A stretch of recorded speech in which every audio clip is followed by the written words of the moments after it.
really have one shot to get it right, to tell the story. This is not necessarily my story per se, it's the story of all the people that the Gun Trace Task Force and Wayne Jenkins, that those guys they just terrorized. Now to a shocking corruption scandal in Baltimore. 7 police officers indicted on federal charges. We've heard similar storylines before on the big screen and on primetime television. Allegations of extortion, falsifying police reports, Fake timesheets. The sergeant who ran a multi-million-dollar drug enterprise.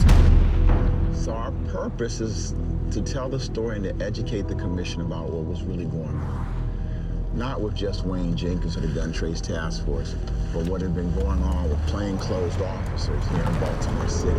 The police corruption scandal rocked Baltimore City. Now there's a push to look deeper into what went wrong. Did those in power turn a blind eye to corruption on the Gun Trace Task Force? The state now looking to put together a team of legal experts to make recommendations and gather facts about just how far the corruption goes. How could the system have failed this badly for this long? And what are we asking this commission to do?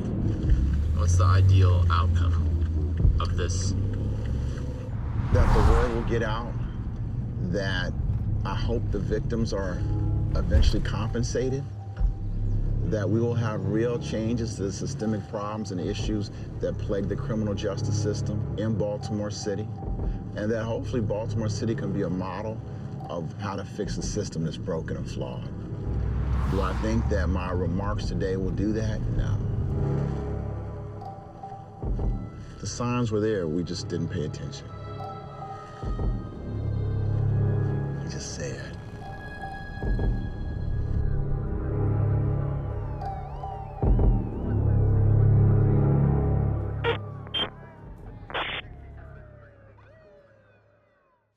Good morning.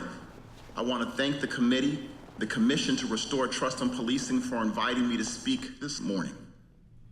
I have been an attorney in the criminal justice system for over 20 years, and for the past 17 years as a private defense attorney. It was in 2003 that I first witnessed an officer lie on the witness stand. Over the next 15 years, I kept hearing the same stories. They lied, they stole, they even planted evidence, including guns and drugs. I witnessed a law enforcement agency and a criminal justice system which, despite numerous warnings and red flags, refused to hold officers accountable. Right now, I'll be speaking on my personal experiences with the members of the Gun Trace Task Force, specifically Wayne Jenkins, and the criminal justice system overall. Ivan Bates and Wayne Jenkins had been battling each other in courtrooms in Baltimore for years. But in 2016, when Wayne Jenkins arrested Oris Stevenson and broke into his house and robbed him of hundreds of thousands of dollars and a couple kilos of cocaine, Ivan Bates took that case. We have Mr. Stevenson. Mr. Stevenson was my client. This was an important case to me that symbolized the problems within the criminal justice system and why we had issues with Wayne Jenkins. March 22nd, 2016, Oris Stevenson is sitting in his minivan. His friend walks out of a house and starts to walk over to the van when an unmarked car comes speeding up, slams on the brakes right in front of them. Immediately, a short, white, bulldog-looking man jumps out, opens the door of the car. What, if anything, caused you to take official action that day? On this day, I observed an individual walking towards a minivan carrying a book bag. And who were you with? I was with Detective Taylor, Detective Hendricks, and Detective Maurice Ward. He was in the middle of a drug deal. The police pull the individuals out of the vehicle, and Wayne Jenkins pokes his head in. And I looked down. Between his feet inside the book bag, you could see stacks of currency. They presented this as if it was a random stop. These guys are sitting there, have had no reason to be stopped, don't have any idea what's going on. Jenkins handcuffs them when they find 2 kilos of coke in the back of the van.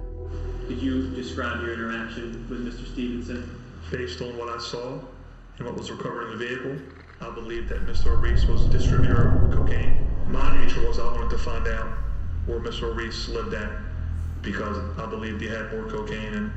And what, if anything, did Mr. Stevenson advise you of with regard to his residence? He advised me he had kilograms of cocaine, a large amount of currency, and firearms inside that dwelling. So Jenkins says, look, I'm gonna call a guy to go sit on his house, make sure no one gets anything out of it, and then we'll go over there. Jenkins goes out to make the call. He actually calls his friend Donnie Stepp. Stepp was his burglary friend and his drug dealing friend. So he tells Stepp, get over to the Heathfield house. Before my crew can get over there, I got a monster. He said he's got a monster, means that he's working on somebody big, not a nickel-dime drug dealer. You're gonna be something serious. He says, Donnie, there's $250,000 on top of a safe in a bag. There's $500,000 inside of the safe in cash, and there's 10 kilos in a closet 6 feet from it. Go kick in the bottom door, walk in at the basement where it's at, go ahead and take it all. So I jump in my truck and I hid down there. When I come around through the alley after he gave me the address, someone on the back of the porch did. I said, I'm not going. There's somebody there. Stepp sees someone who turns out to be Stevenson's kid having to jump out of the back window and getting out of the house. He thinks someone's already in there. He's scared to go in. So he sits a block away with binoculars and watches as Jenkins and his crew pull up. I'm trying to figure it all out. Then he comes around and he used the key to get through the front door. So as I'm watching in binoculars, well, he never told me about a key. Now, why wouldn't you tell me about a key when you want me to kick the door in? It just could feel like, man, what is he up to? They go into the house. Jenkins immediately grabs 2 kilos of cocaine and says he's gonna go back out and get their pry bar because they find a safe in there and he wants to get in it. When he come back through that door 3 minutes later, I could see how he looked in his vest, like Santa Claus coming out of the door. I watched him go straight to the trunk of the car, open it, throw the bag in. Then he calls me and tells me to zoom down the street. But what he actually does is jumps in his car, goes up, meets Donnie, throws Donnie the 2 kilos, and says, make sure you can get me $5,000 by the end of the week. I'm going on vacation. So Donnie then splits. Jenkins goes back in. They break into the safe. Jenkins steals $100,000 out of the safe. They lock the safe back up. Hey, yo, y'all get that open yet? Tells Taylor to pull out his cell phone and start filming it, and they're gonna bust the safe open again. Hey, Sarge! Hey, come downstairs right quick. They about to get it open. You can see that, like, Ward has the one tool, Hendricks has the other tool, and oh shit, the safe popped. Stop. Stop right fucking now. Shit. Don't touch it. Stay next to it. We're calling out the feds. Keep recording. No one's touching this money. Yes, sir. They had found this safe in the basement, broken it open, stole a bunch of drugs and guns and things, and then sealed it back up and then shot this video trying to recreate the moment of opening the safe for the first time. Don't touch it. We're not even gonna fucking touch it. They did this little cute acting job trying to cover this up. Like, this was so brazen. He's stealing drugs from everybody from the streets. He could steal from the evidence room. He could be stealing from other units, rogue units that he told me that he had on the streets, and other units that were bringing him drugs. He's a fucking sociopath. He's a psychopath. He's a gangster. You know what I mean? And that badge and that gun, man, cut him loose. When I became a defense attorney was June 22nd, 2002. I was a prosecutor, first in the Baltimore City State's Attorney's Office in the Homicide Division. I didn't have any thoughts or illusions about what it would be. I just thought I was gonna jump to the other side of the courtroom. And I really enjoyed it because I got to really talk to the people and meet the people on a different level. I'd known about Wayne Jenkins, and he was just this up-and-coming cop. He loved running around, being a police officer, going after the bad guys in his mind. What's in the bag? He was very smart. He knew the law, and he knew how to manipulate the law. You get a picture of Wayne Jenkins as someone who enjoys this image of being a tough guy. I mean, we know he did this MMA fighting, and I believe he fought under the name Silverback. Even if mixed martial arts sort of faded into the background, I think he brought some of that same aggression into his day job. He was seen as like a super cop. Like, other cops, when they heard his name, they associated with like, oh, that guy gets the job done. Like, he had a really good reputation. People admired him. Please state your name and your assignment for the record. Detective Sergeant Wayne Jenkins. My sequence is Henry 383. Sergeant, how long have you been with the Baltimore Police Department? I have 13 completed years. What many assignments have you had in those 13 years? I started out in standard uniform patrol. From there, I was placed into the special enforcement team. I was then placed into the VRO, which is a violent repeat offender unit. I got promoted to sergeant, I believe, in 2010, and then I was placed in gun trace task force for Baltimore City.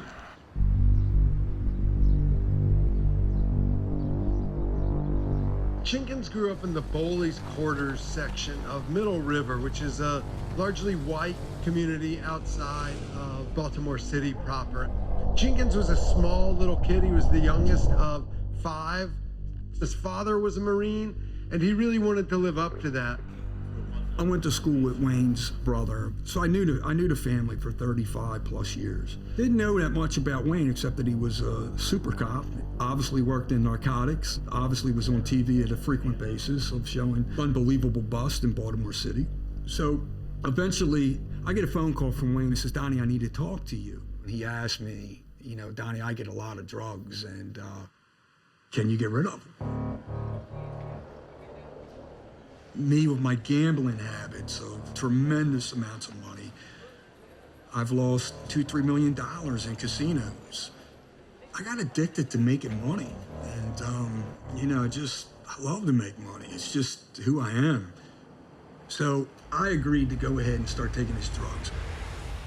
I didn't see that there was any way to lose. I knew that him being a cop gave them a different type of power than what I knew street people to have. But they have access to some of the most clandestine equipment that the government offers. He could go anywhere in the city, any jurisdiction, anything that he wanted. It was a network of snitches within Baltimore. Wayne had capitalized in using these informants, so he would get vital information from the streets about who was doing this, who was doing that. To me, it just opened up a different world of what was going on. I knew the stakes were much, much bigger, but I was always a gambler. I realized in 2010 these officers had an MO. This wasn't a tale, nothing from a movie, it's what I actually witnessed and saw. And the case that gave me the pause was the case of Jamal and Jamal Walker. Some guys I used to hang out with, we all used to hang at this bar, and I was going to the bar. So I came around, this is actually the same way I went. I actually drove around there. I didn't notice anybody following me. As soon as I pulled over my car and parked it, that's when Wayne Jenkins, just out of nowhere, walked up to my car. I could see with the aggressiveness that he was walking, like he had to be a police officer. Jamal Walker and Javon Walker were party planners, and the weekend that they were stopped, he was stopped on a Monday, they had 3 parties and made around $43,000. Mr. Walker was riding down the street, parking his car, saw one of his friends on his way to the bank with the money. That's when Keith Gladstone and Wayne Jenkins approached his vehicle. As he walked to my car, I'm like, okay, he's just checking license. He's obviously looking for somebody. So I gave him my license. He read under his breath my license. I'm Jamal Walker, silver SUV. And then as he said that, he just went for my door. As we walk around to the side of the car, he's asking me questions. Do I have any weapons? I told him no. Do I have any money? I said, well, there may be money in the car. So he goes in the car, gets the money, takes me around to the back and puts me in cuffs. So I'm like, well, why you put me in cuffs? Just for having money? That's not illegal. I didn't know at the time his partner was in my car looking around. Next thing I know, Gladstone, he was like, oh, look what I got, look what I got. He pulled out a little teeny bag of marijuana. Now we get to keep your money, now we get to keep your money. So I was like, well, why? That's not, first of all, that's not mine. I don't know where y'all got that from. Second of all, how can you keep my money? It's against the law. You can't have money and weed at the same time. And they threw me in the paddy wagon and took me to Central Brooklands. So I get a call and it's an unfamiliar voice. This is Officer Jenkins and we have your car. If you want your vehicle, you need to come get it. So I was like, well, my kids are here. I have to wait for someone to come and to watch them. Probably an hour and a half had passed and I hear a knock at the door. So I look out my bedroom window. They was like, well, if you want your keys in your car, you got to come downstairs and show us ID. And I was like, well, first of all, who are you? Like, they're in plain black clothes, nothing saying police, FBI, anything. So I went to the front door and I opened the door up. They forced their way in and it's 2 of them. So the other one is like running up the steps, like charging in there. So we have a device like a panic alarm. So I hit the alarm system, it goes off, it wakes my son up. So he comes downstairs. And they was like, well, we're going to search your house. And I said, well, no, you're not going to do that. You don't have a search warrant. So at this time, regular Baltimore City police officers come there. And they was like, ma'am, are you okay? I said, I'm not okay.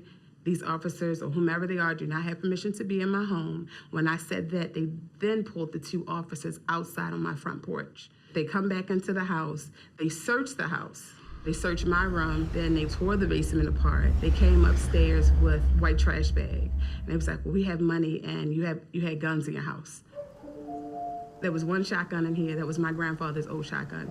Everything else, that's not mine. Well, you're going to jail. You'll have to tell them that. Like, they were just nasty. So they placed me under arrest. For me, the emotional part of it was that they made my kids see it.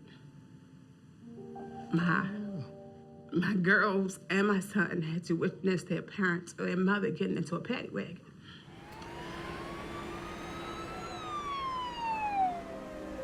And the sad part about the system is that there's no checks and balances. They don't hear your side of the story. All they know is what these officers wrote in black and white in your charging documents, and that's all they see.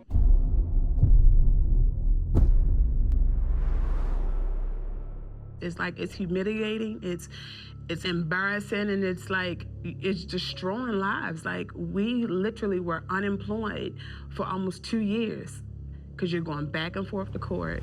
The court cases are being postponed, and every time we've went to court, they've never showed up. They changed state's attorneys. 3 different times. And you go through all that, but they don't ask, like, well, what occurred? What happened? The thing people don't understand is these guys had the power to say whatever they wanted to say, and people are gonna believe it. And you have to physically go get a lawyer, go to court, fight for your freedom because of the words of this person. A real close friend of mine, he knew of Ivan, and he contacted my family to retain Ivan for my bail review, because at the time they were holding us on $1 million, like $500,000 for me, $500,000 for her. This all started from a half a gram of marijuana, and that's it. When I was a young prosecutor, I was driving my car.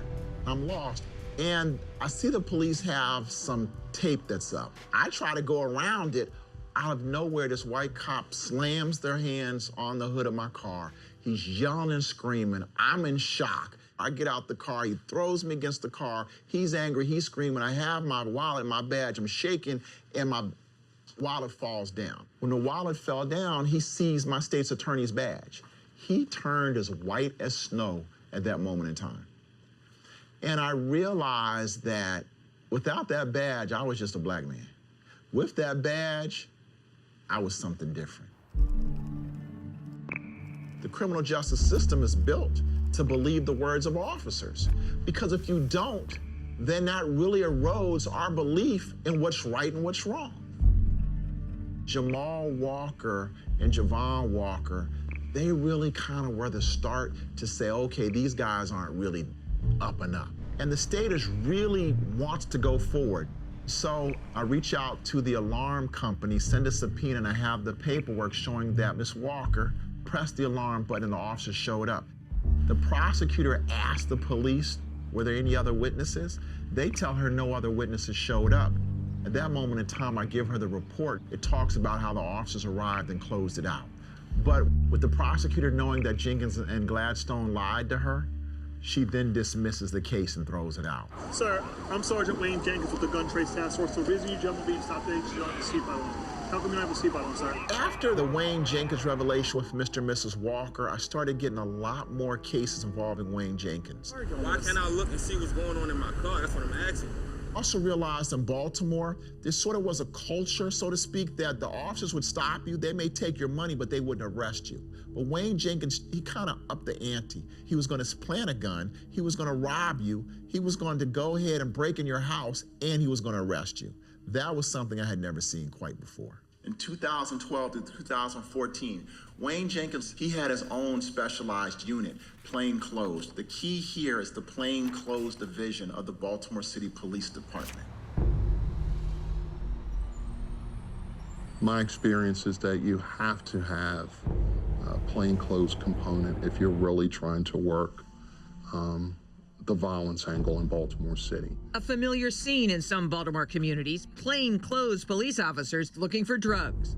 I want you to be able to walk down the street and not be known as a cop and go in the corner store and figure out who's really selling the drugs. Plainclothes officers get sent out on details to areas when they're told stamp out the violence. Just go out there, get aggressive, be tough, hold everybody to the bottom line. You're doing the specialized task force. We're giving you special benefits. You get especially bad policing. I think one flows into another.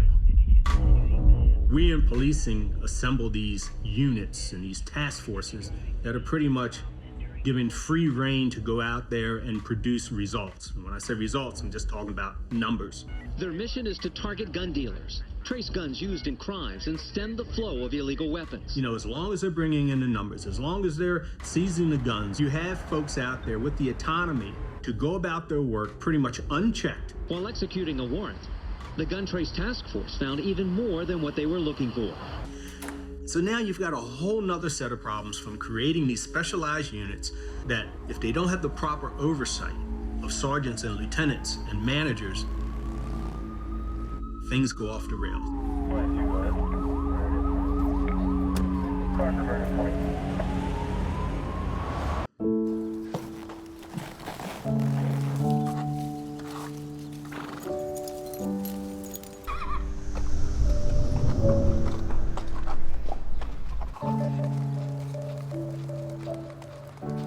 Baltimore is a city of hustlers. You have all types, all kinds. Now you talking to a hustler. I sold dope, I sold coke, crack, all kinds of drugs to the community. I fucked it up. So I have a moral duty, you know what I'm saying, to try to give back and try to restore some of that. I was on VPU, Violent Prevention Unit. It was like an intense monitor to those who they felt was like high risk. My probation officer was stationed inside of Western District Police Station. That's where Jenkins and them was at. So they was in contact with my probation officer. They knew that I had a track record of handguns, especially handguns in vehicles. And this was his tactic. So I came down Fulton, I turned down Mount, and I turned up here. And as I was approaching, I was just driving normally. They was coming down Emerson. So as I was approaching the stop sign, they cut all the way from over there and swung all around and stopped me right here, bumper to bumper. So I backed up and they boxed me in some more. So I said, oh damn, it's the police. As I was sitting here, he approached this side window. I wound up my window down like, what's up? He said, well, you got anything in here? I said, no, I ain't got nothing in here. Can we check? I said, no. My partner right there gonna ask you some questions, man. Wind your window down for him so you can hear. So as I'm leaning over, winding the window down, he stuck his hand in the door and unlocked my door, and they pulled me out the vehicle. They put me in the car, and then Jenkins of one of them drove my car to Western District Police Station. I'm thinking they're just gonna hold me there for a couple hours. So I asked the intake officer, man, what am I being charged with? He said, looks like loitering or something. So the next morning, they slide the charge papers out on my door. It's a handgun violation. With my criminal background and, my history and things of that nature, so it's easy to put that together because I got a history of it. I was charged with the state first, then the feds picked my case up. Took the plea, 96 months, and went to FCI Allenwood. Yeah, they always say, man, you live in this life, it's either death or jail. See, I felt Wayne Jenkins, he viewed the citizens of Baltimore as sheep. And you're a wolf, so you're gonna prey on the sheep. And the only way that the system is going to beat a wolf is you have to become a wolf. So what do I really mean by that? You have to think like Wayne Jenkins. You have to understand Wayne Jenkins. You have to look at where Wayne Jenkins is going. I began to try to have a better understanding of Wayne Jenkins' cases. And going to the jail, I would tell guys, I'll take your case half price. If the system isn't gonna protect you, then I'm gonna protect you because I don't want to see you have criminal convictions because of this dirty cop and these dirty cops. You can see who the defense attorneys are in some of these cases, and Ivan had a good chunk of them. I started talking to him more about this issue when I could just see the volume of cases that he had done. People knew to come to him. I realized that just me alone, I would not be successful with Wayne Jenkins. I need to partner with other people. Other people had resources. They were private defense attorneys I would talk with. Josh Ensley was a private attorney. Natalie Finnegar was a public defender, but head of the felony division, and Deb Levy was a public defender as well, and she was dealing a lot with police corruption. They were able to put together charts that showed the number of cases that Wayne Jenkins had. He wasn't showing up for court. He was arresting individuals, not showing up for court. Almost 60% of the gun cases weren't being prosecuted. If they never went to court, and these are gun cases, what is this saying? Yeah, sir, do you understand your rights? Is there a reason you have a gun in the car and cocaine?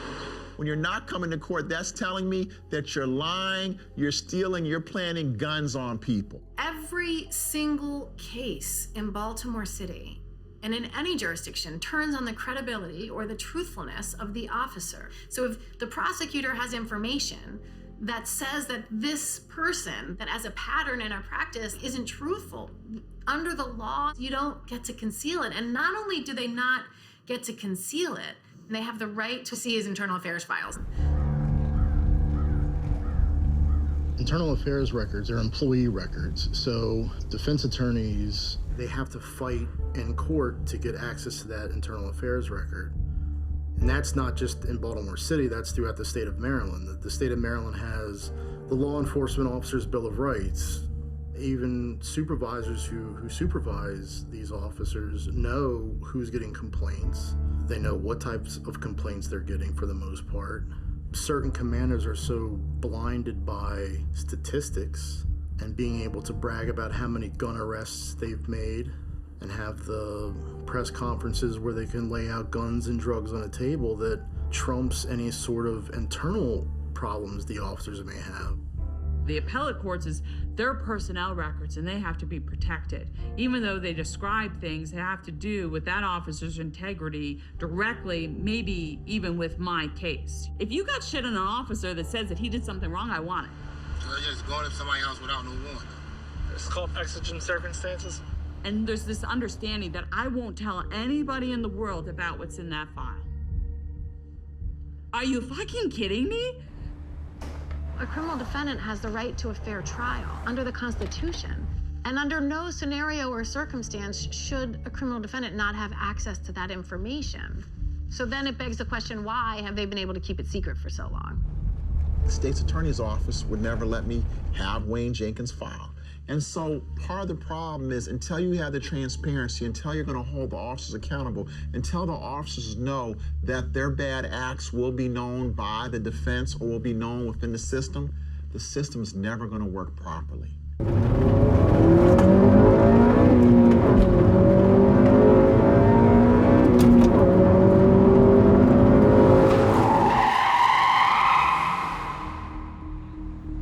It started out with my cousin. They was sentencing him.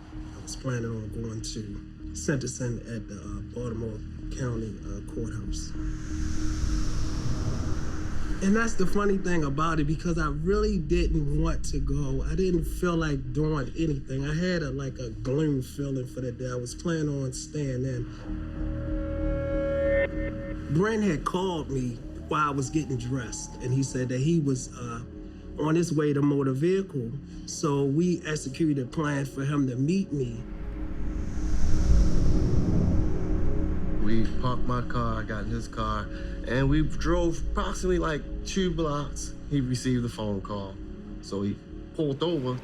I'm the only car parked on this side of the street, and of course Brent is sitting in the passenger seat. And then the next thing I know, it was some cars, and one pulled in front of me, and the other pulled in back of me. I know the MO. They do the 2-car pinch. They pull up, they pinch the cars in, they get out, they got something good, they steal it. The ones in the front, they exit the vehicles. masks on their faces, and their guns. That's an easy MO for me to understand what the ski masks are for, because we know what Jenkins was doing. He's robbing people, he's bringing me to millions of dollars in drugs that he steals. I couldn't take a chance, you know what I mean? Because I know under them circumstances, it's not gonna be well for you. You know, all I could do was go. The driver of the car, Umar Burley, didn't have any idea what was going on, thought he was being robbed, hit the gas, and starts fleeing. Jenkins and the officers with him jump back in the car and start fleeing after that car. I'd have did the same thing, and so would you, because in Baltimore City, there's a lot of people that get robbed, so of course they took off fearing for their life. We were approaching an intersection. It looked open, but actually a car was pulling out as we were crossing the intersection. And that's why I seen Mr. Davis' car on the other stop sign on the other side, so we had eye contact. So I wanted to avoid him, but I guess he was trying to avoid me also. And we actually turned the same way to avoid each other, which made the impact much more greater than it should have been. Once I exited the vehicle, I was dizzy, and the first thing I thought of was, where are these guys at? Is they behind me? Is they coming? Somebody pushed me down. Now they identified themselves. Police, but prior to that, didn't know who they were.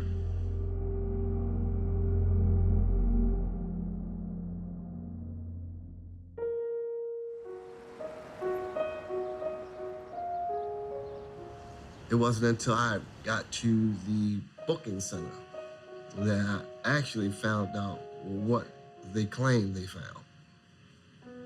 When I heard that they found 32 grams, the first thought that went through my mind was, no, they didn't. After I come from the CAT scan at the hospital, that's when I come out and Jenkins is smiling, and he said, yeah, you definitely going to jail for the rest of your life now. And I'm like, yeah, why? And he said, because Mr. Davis just passed.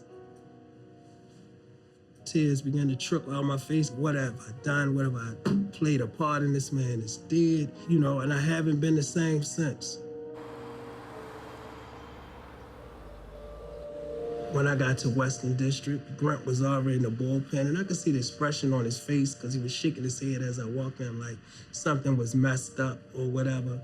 As soon as I entered the room, it was very, you know, aggressive, you know, grabbing me, shoving me and stuff. And that's when it come out, no, it wasn't no accident. Y'all was fleeing because of the drugs you had in your car. And I'm like, man, I ain't had no drugs in no car. What are you talking about? I was on my way to court. What am I gonna take drugs with me to court for? It don't even make sense. If it was something found, then it was placed in there because I didn't have any drugs. Mr. Davis now loses his life for no reason at all, because they're chasing Burley and Matthews. Should have been felony murder right across the street, but because they're cops and because they want to frame them up to bring the drugs on the scene, Jenkins orchestrating the whole 9 yards. Even a layman like me knows it's felony murder. How did all this start? No, what happened that led up to all this? What force was working that put me in that situation?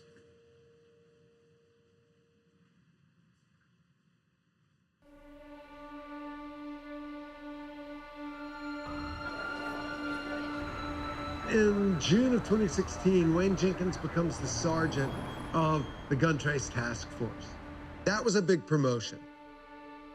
By the time Jenkins gets the Gun Trace Task Force, he has a reputation as not exactly a clean cop. His behavior has been questioned. He has internal affairs department's complaints. And so that they gave him this unit is shocking. Every single time I looked around, Wayne Jenkins was arresting somebody for something. Wayne Jenkins came back bigger and badder than ever. They promoted him and gave him an all-star team. And so they knew, they just didn't care.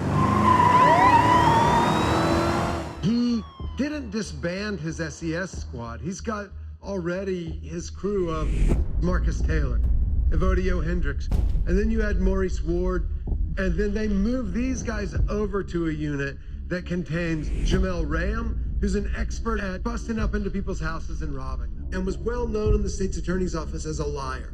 Jenkins definitely trusted him, liked him. Ram was instrumental. Also on the gun trace task force at the time that the SES and the GTTF were merged was Daniel Herschel. He was just sort of known as a Highland Town bruiser. The city had paid out hundreds of thousands of dollars in settlements for his brutality. I mean, Herschel was like one of the most notorious, allegedly at the time, dirty cops in the city. We used to joke in Internal Affairs that we needed a unit just to investigate Herschel. Then you have Mamadou Gondo, the last person in this super group of dirty cops. Before he joined the department, he said he helped a friend of his get a gun. He said he told Ram that he had laid someone out before, so he is heavily involved in the drug trade. One of the things that is upsetting and disturbing about understanding who all these officers were individually is understanding how far back some of their individual crimes went. The fact that you have these officers who on their own are doing all kinds of things that are not above board, and not only that, that Internal Affairs knows about this, and then over time they slowly all come together and become this unit. It says a lot about the Internal Affairs process within the Baltimore Police Department and the fact that it's pretty toothless, and it also raises some far more conspiratorial questions about how the hell do these guys end up all together under a guy like Wayne Jenkins. Jenkins' name first came up. A lot of the information that was coming out was he's getting guns and drugs off the street and, trying to clean up. So all of a sudden you start seeing the activities that they're involved with, and it's shocking how brazen he was. This investigation began with one police officer that we thought was involved in a narcotics conspiracy in Baltimore. Former Detective Gondo was, in fact, associated with a drug organization that was being investigated. And our first wiretap was a narcotics-style wiretap. I don't make mistakes, count money. I'm letting you know. All right, man. Hey, unless they did something in the car. Okay, brother. So we were looking at Detective Gondo as a narcotics trafficker. The change in June was very stark because when Detective Jenkins joined the unit, it seemed as if he put the unit in sort of hyperspeed. You have a gun and cocaine? I don't say 2 and 4 just by looking at it. I didn't touch it yet, up in the visor. We quickly realized, and this was sort of shocking, that they were just robbing people left and right on the streets. Sometimes the key here is you can get some big shit. So at that point, there was sort of, in addition to the drug conspiracy, we took, 2 different tacks as well to see whether there was a civil rights case to be made against Gondo and others in the unit, as well as, robberies. We knew we were onto something big, and the question was, at that point, how many of these individuals are involved in this unit with this criminality? The big question with Jenkins was, once he took over, do we try to reach out to him and tell him about the investigation to see if we could then gain more information by having someone on the inside? And we ultimately decided not to, and that turned out to be probably the most important decision we made, because he turned out to be the worst of the bunch. A defense attorney, my job isn't to go after the police. My job is to protect people's constitutional rights. But I was looking for a case that was going to get people's attention, and comes Oris. Oris's case to me was the big case because his case said it potentially was a federal case. And one of the things he tells me immediately was that they stole around $100,000. I'll never forget, his wife came to see me, she hired me, she talked to me, and she told me that her neighbor had seen the officers break into her house, and that her neighbor had also spoken to those officers. Well, by now I had a system. I knew with Wayne Jenkins, I had to get my investigator out. We found an older black female who's a retired school teacher, the perfect witness. I didn't see anybody. I only saw you guys walking on my walkway. Okay. Which is why I came down to say. And she was able to let us know that the police had keys and they tried to break into her house. And she was very important because she gives the information to show that the police are lying. I filed 2 motions. One motion to say that the stop and the search of the car was illegal. And the search of the house was called a Frank's motion because I'm saying they lied in the search and seizure warrant. Well, if I win the search of the car, nothing else needs to be heard because the case is thrown out. I do remember getting there early. I do remember making sure I was in court on time. And one of the most important things, I made sure that the witness was there so that Wayne could see her. I knew that she was going to say that she had watched the police go in there without a warrant. She had watched them go and stay in there for a long time period, contrary to what Wayne Jenkins said. And I knew that would pique the interest of the judge, and he would really want to know what was going on. And Wayne also knew that as well. So March 22nd of 2016, were you ever in the 5700 block of Jonquil Ave? Yes, sir, I was on Jonquil. And so, what, if anything, caused you to take official action that day? On this day, I observed an individual walking towards a minivan carrying a book bag. He talks about how, yeah, I guess I was potentially going the wrong way up the one-way street. The vehicle he was driving was parked curbside on Jonquil. I was coming down the middle of Jonquil. I stopped in close proximity on the left-hand side. And it's kind of odd because as he's telling the story, he's telling things to basically give me the victory. Did you ever take a picture from the front of the van, looking down into the minivan floorboard so that we would be able to see how you were able to see the drugs? I wouldn't have to, sir, because it states in the probable cause, and like I told you, once they exited, Ward went in the driver's side and saw the narcotics. Oh, he went into the driver's side of the vehicle? He did. Oh, so he went into the vehicle? With the driver's side? Once they were out of the vehicle, yes, sir. I really was shocked that Wayne said that.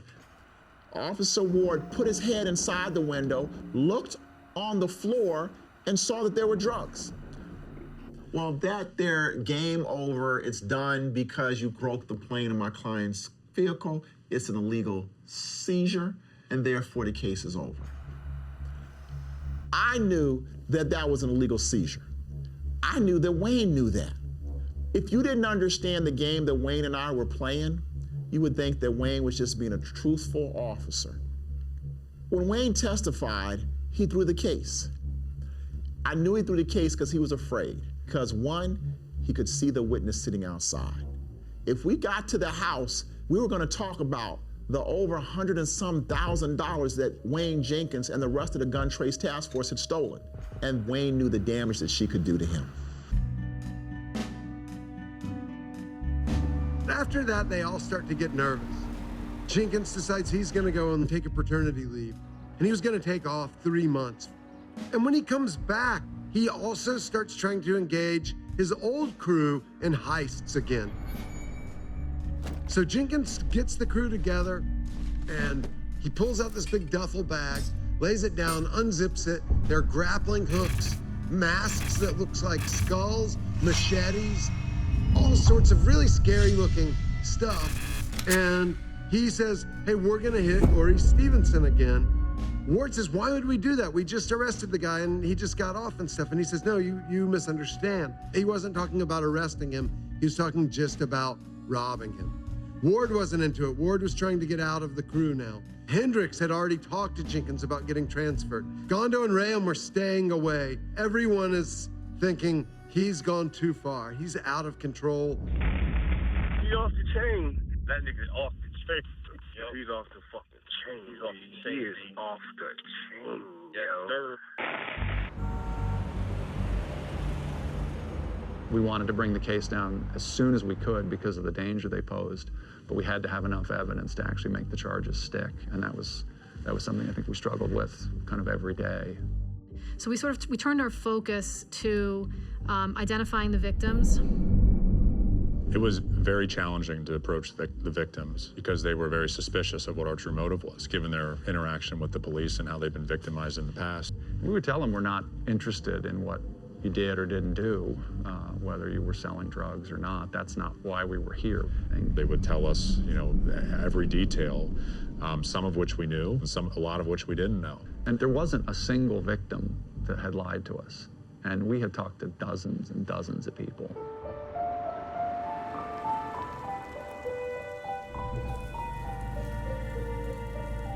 So Oris reaches out to me, and the FBI has reached out to him. They want to talk to him. When we go and talk to the U.S. Attorney, I have a binder and a folder of a number of my other cases, the Walkers, along with a number of other clients that I've now documented the things that Wayne Jenkins and his crew had been doing over the years. And I give the file of my other clients to the U.S. Attorney's Office. And Ivan asked me if I wanted to come in, and I reluctantly a little bit. They worried me that other police that were friends of his may come after me. That's the first worry I had. But he said, you know what I mean, you should come and tell them what happened, man. It can help solidify the case that they're doing corrupt things.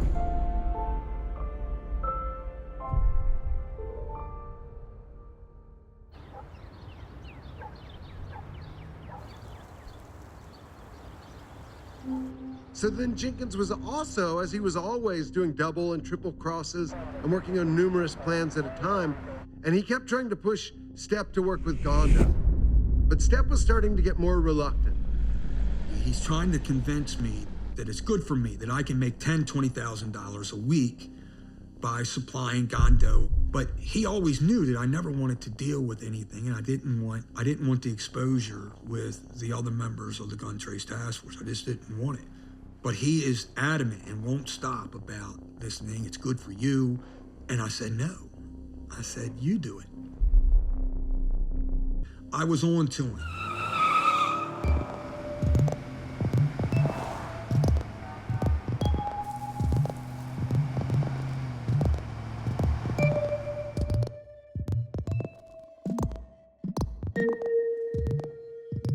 So there was a 50th birthday party for a relative of his. And he told his brother before that party that he's either going to get promoted or he's going to get fired. And I ended up going to that 50th birthday party, and you could see that Jenkins was getting plastered, getting drunk. He's on the dance floor. It's pitiful. I can just feel that something's up. And he had told me that there was an internal investigation on him. And I said, well, what does that mean? I said, what is it about? Because I don't know yet. But he goes, I'm thinking I'm gonna be all right. And he's still suggesting jobs to me. I knew I had to get away. So that's when things changed.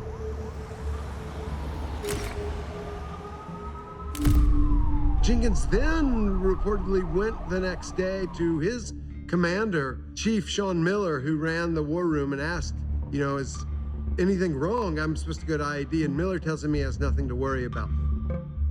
But Jenkins still kind of knows that there's something going on. He's still concerned that he might be getting in trouble. But he also was balancing this sense of ambition with paranoia. We really spent a lot of time working on a plan that would get them someplace that would be reasonable. I mean, I don't think they would say that they had no idea, but we sort of accepted that wobble that, well, maybe they would kind of wonder, but still come. So they tell Wayne Jenkins that he is, and he was up for a promotion, but he had this outstanding internal affairs case. It's a minor case, no big deal. You guys damaged a vehicle, and we just need to clear it up so that we can move your promotion forward. So Wayne Jenkins is very motivated to get his officers in. So they ask him to come into IED, and they also ask his whole squad to come in. It was exciting. I mean, it was a culmination of our work, but it was also a signal to us, like, we have to pursue this to conviction. I remember thinking, all right, like, now you own it. Right. We gotta land the plane.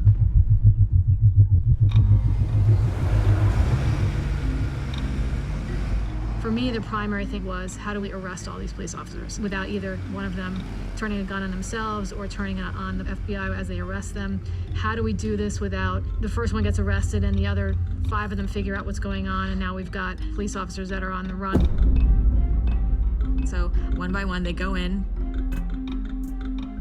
they check their weapon, and then they step into an elevator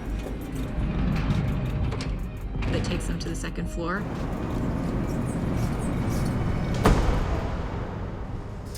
As soon as those elevator doors opened, there's a SWAT team there waiting to take them all down. It went off well. It was really a lot of the what ifs, and luckily we didn't really have any of the what ifs that day. So it was worked out well.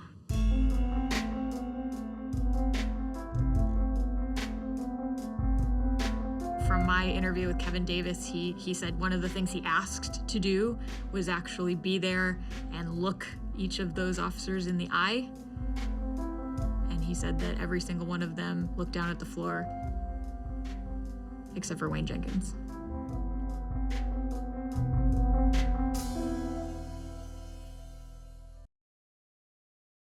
My phone was blowing up, my work phone, everything, and I was like, oh my gosh, and I just sat in my office like exhaling in a sense, like, wow, all this time. When I saw their faces flash on the TV, it's like one of them things where you know something, and you're trying to tell people something, but they might not really believe you, and then that's your validation, like I told you. It's like you know that you have a secret that you know, and now the world is finding out about it. It was just instant panic for me because, you know me, I was pretty well involved in this. So that was tough. That's how it all started.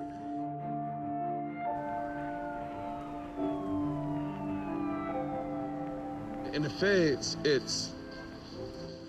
got 6 TVs in the federal system, in the rec room. So I'm standing there talking to a guy, a Hispanic, in front of the Spanish TV. And he said, man, hey, you just hear about all them police just got locked up in Baltimore?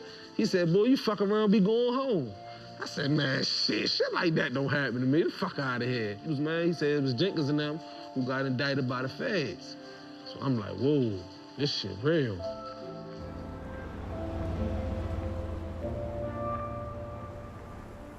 My lawyer, the first thing he said was, I apologize. He said, you were adamant about going to trial.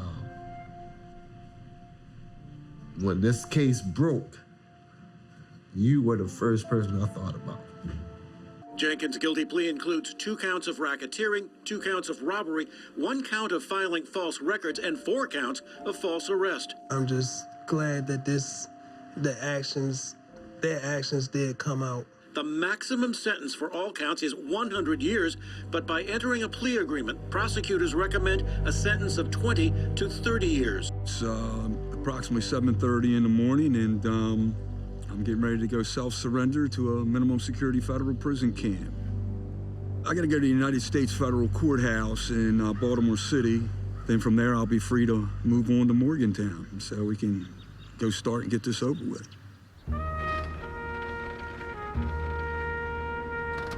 I admitted and took responsibility for my part in what I did wrong, and it was wrong. But to me, the redemption side of the story is, where does the change lie in Baltimore? In closing, I would like to say thank you. Not just for me, but thank you for my clients, and thank you for the people who were arrested, harassed by members of the Gun Trace Task Force and other officers in Baltimore City who have never had the opportunity to come and speak to you. You know, I remember when I arrived in 1995, I was a wide-eyed former prosecutor, law clerk that believed in the system. However, over the next 17 years, I became a little jaded. I became angry. I became cynical. The corruption in the criminal justice system in Baltimore City is systemic. We just need to fix it. And we need an understanding of what the voices and the people you will never see or hear have actually been through. And for that, I personally and humbly thank you for this opportunity.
You know, I represent a lot of people, and the day that Wayne Jenkins was arrested, I was in court someplace, and my father-in-law was managing my office.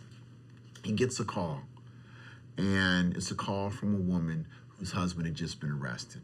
And the person who called my office was Wayne Jenkins' wife. That told me that a person that I've had 30-plus cases against really understood that I was a true fighter. It was flattering, but what he did was still wrong, and I was never going to represent him.